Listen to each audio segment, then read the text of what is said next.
Good morning dear students, class 7th है।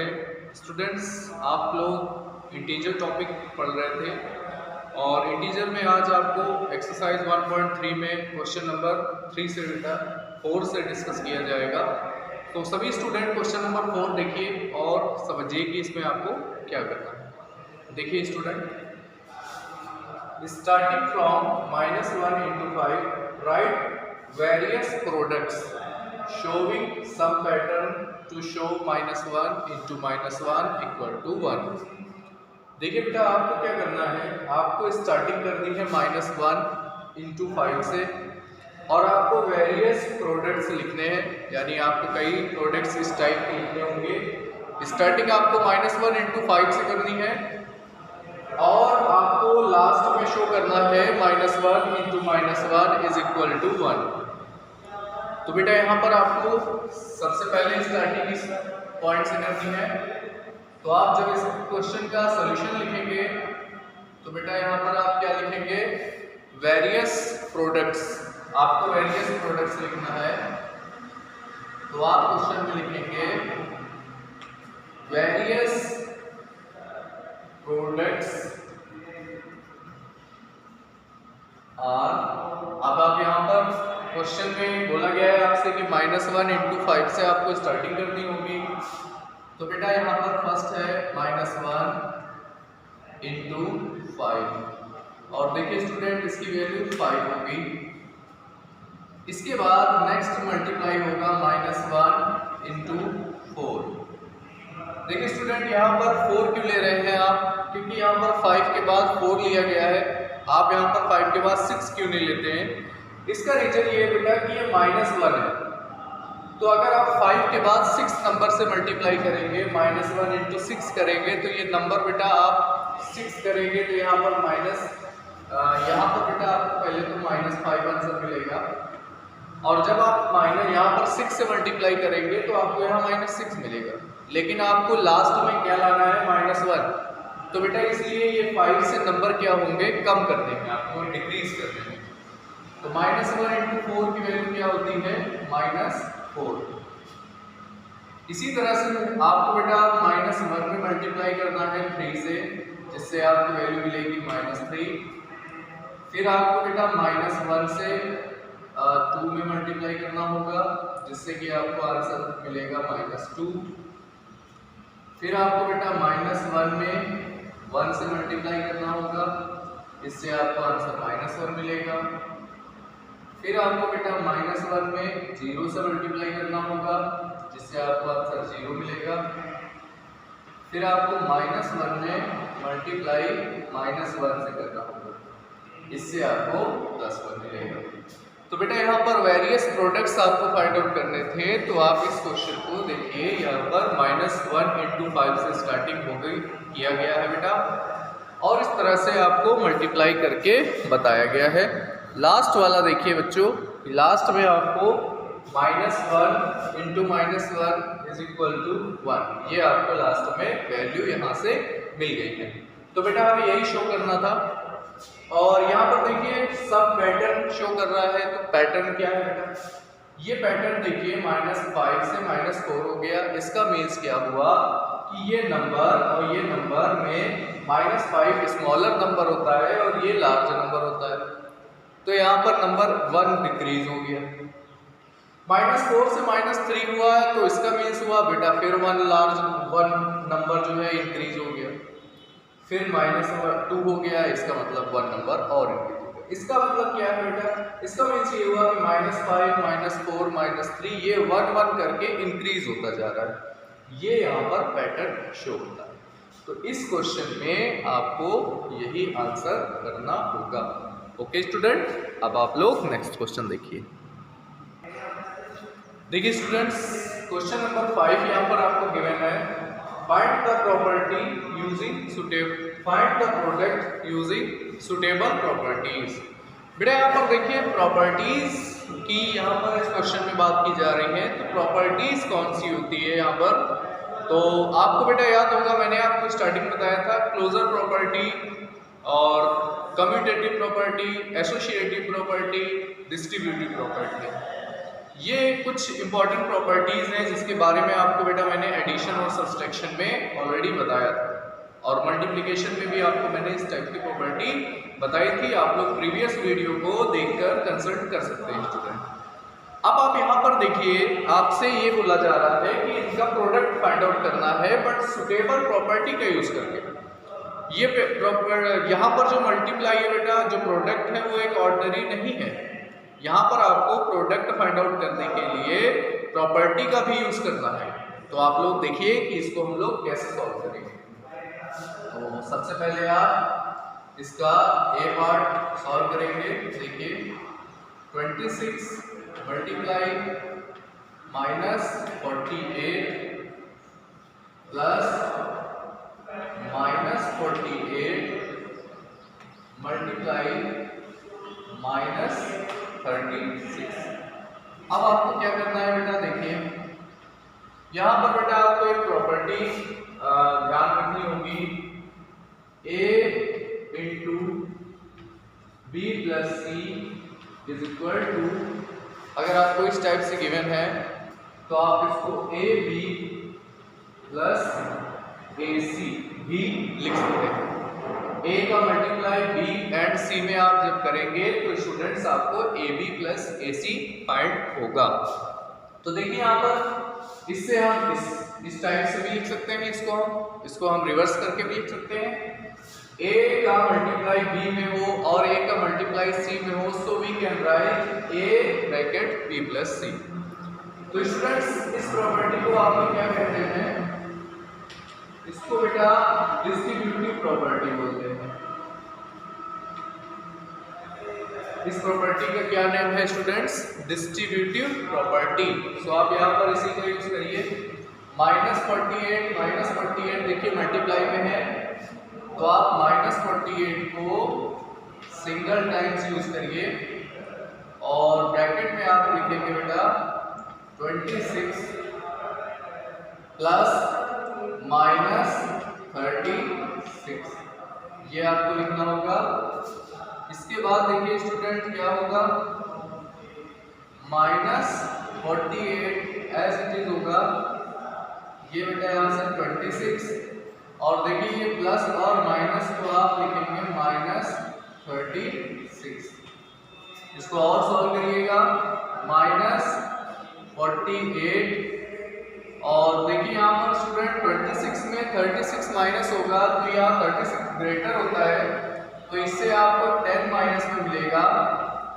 लेकिन बेटा जब आप सब्ट्रैक्ट करेंगे तो यहाँ पर साइन आपको 36 का यूज करना होगा, क्योंकि 36 नंबर्स के फॉर्म में ग्रेटर होता है। तो आपको यहाँ पर -10 आंसर लिखना होगा।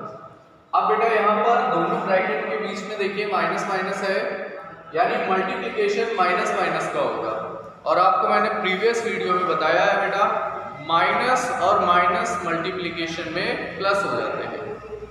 तो जब सेम साइन होता है तो प्लस होता है, यानी ये माइनस और ये माइनस प्लस हो जाएंगे, और 48 और 10 का मल्टीप्लाई 480 होगा। तो इस तरह से ये हमारा फाइनल आंसर होगा।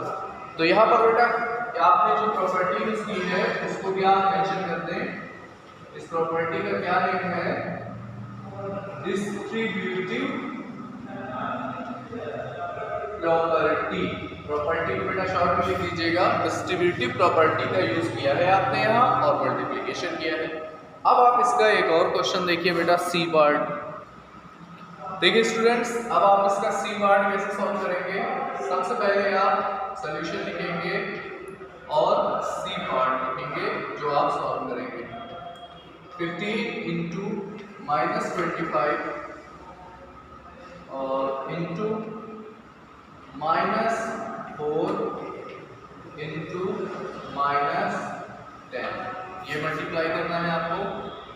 देखिए यहाँ पर आपको सुटेबल प्रॉपर्टी का यूज करना होगा।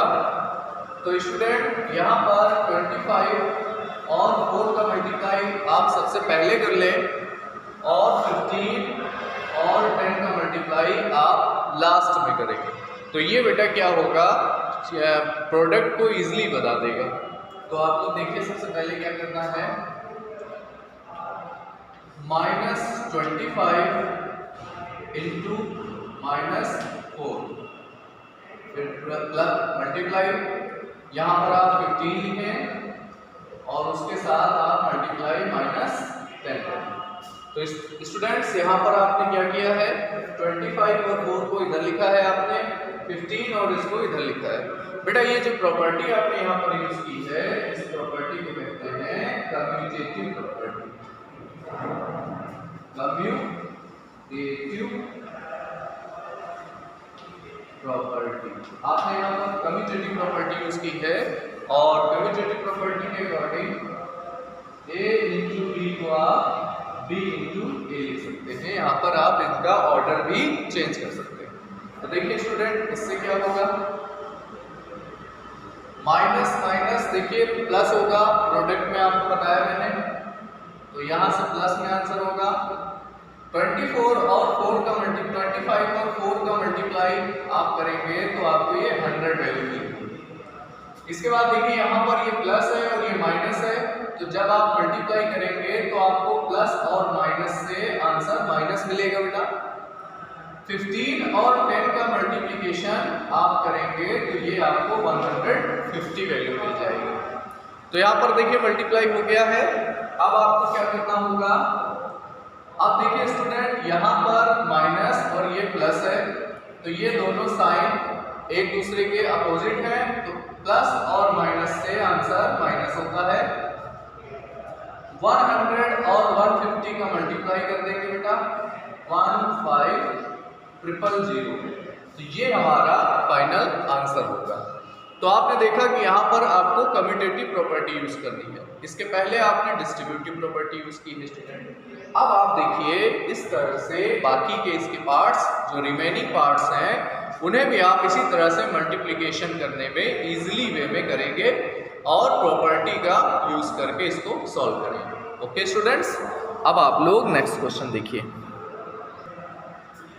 स्टूडेंट्स अब आप लोग क्वेश्चन नंबर 6 से डिस्कस करेंगे। तो 6 क्वेश्चन बेटा लेंथी है, इसलिए आप लोग इसको अपनी अपनी बुक्स में पढ़ेंगे। A certain freezing process requires that room temperature be lowered from 40 degree Celsius at the rate of 5 degree Celsius every hour.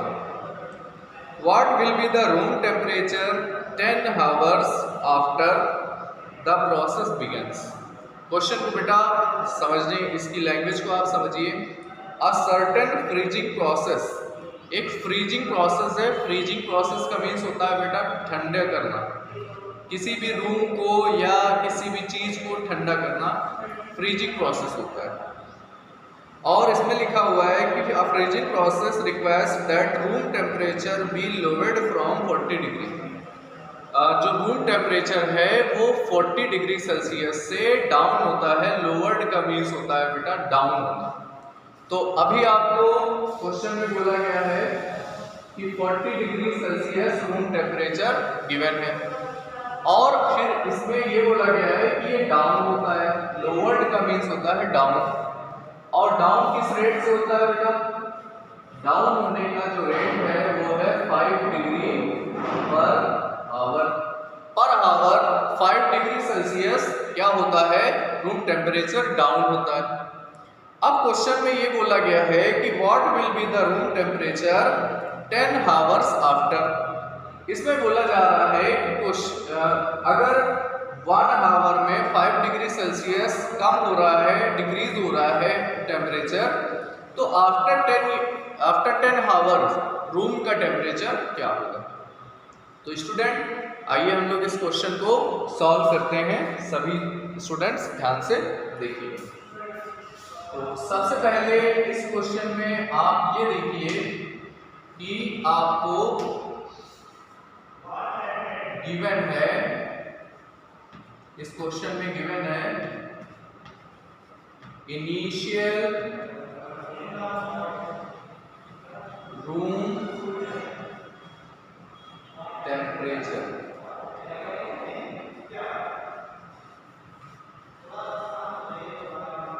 Initial room temperature आपको क्वेश्चन में 40 डिग्री गिवन है। आप देखिए पर टेम्परेचर चेंज भी गिवन है। टेम्परेचर को बेटा शॉर्ट में लिख देते हैं टेम्परेचर चेंज रेट।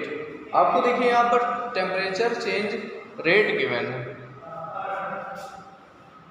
तो रेट 1 आवर का है, तो temperature change in 1 hour is equal to 50 degree Celsius, 5 degree Celsius.